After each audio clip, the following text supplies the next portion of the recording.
Alrighty folks, here I am down at Wheatcraft, and here's the exhaust that Brian put on my truck. All the joints are welded. All the hangers are welded, all the joints are welded right there.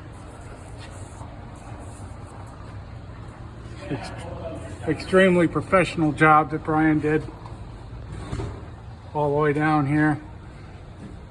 Got my MagnaFlow muffler, got that from work. And then my tailpipes, those are all welded on there. All the hangers professionally welded. See the hanger professionally welded. Right back there, the exhaust tips. If anybody needs exhaust on their truck, come down and see Brian at Wheatcraft. He does a great job.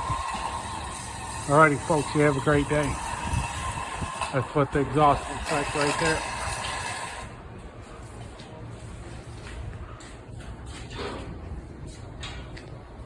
That's what the exhaust tips look like on it. Exhaust at Wheatcraft. Can't get better than that.